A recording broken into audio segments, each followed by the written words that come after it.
Example 7.13. The slant height of a frustum of a cone is 5 cm. Slant height என்னன்னா இது கோன்னா ஃப்ரஸ்டம்மு, கோனோட இப்படி கோன்னா இப்படி இருந்திருக்கும் இல்லையா, அதை கட் பண்ணால் ஃப்ரஸ்டம்மு. இப்போ இந்த ஃப்ரஸ்டமோட ஸ்லாண்ட் ஹைட்டு சாஞ்சிருக்கு இல்லையா, இதோட ஹைட் எவ்வளோன்னா 5 சென்டிமீட்டரு. அப்புறம் 2 ரேடியஸ் இருக்கு இல்லையா, இங்கே ஒரு ரேடியஸு, அப்புறம் இங்கே ஒரு ரேடியஸு, இந்த பக்கம் ஒரு ரேடியஸு. இந்த ரேடியஸு எவ்வளோ கொடுத்துருக்காங்க, 4 சென்டிமீட்ரு. இங்கே ரேடியஸ் 4 சென்டிமீட்ரு, இந்த ரேடியஸு 4 சென்டிமீட்ரு. என்ன கேட்குறாங்கன்னா கர்வ்டு சர்ஃபேஸ் ஏரியா கேட்குறாங்க. அதாவது இதோட கர்வ்டு சர்ஃபேஸ் ஏரியா, சுற்றி இருக்கிற சர்ஃபேஸ் ஏரியா. இப்போ நம்ம என்ன பண்ணலாம், சம்முக்கு போயிடலாம். சிஎஸ்ஏ ஆஃப் ஃப்ரஸ்டம்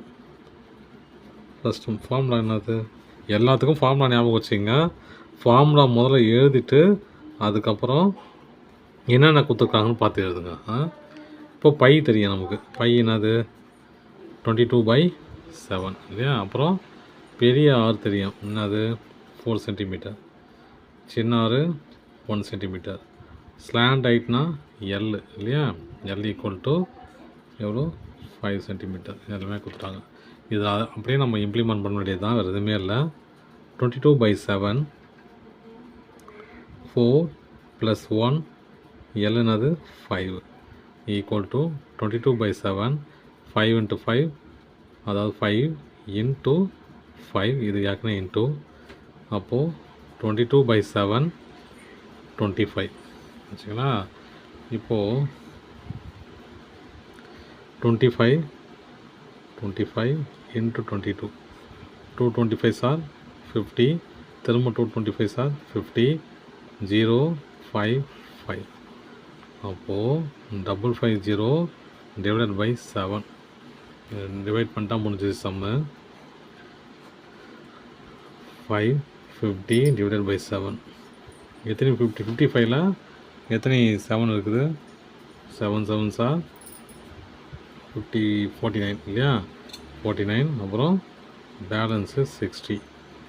இதில் எத்தனை 7 இருக்குது, 8 7 சார் 56 / 40.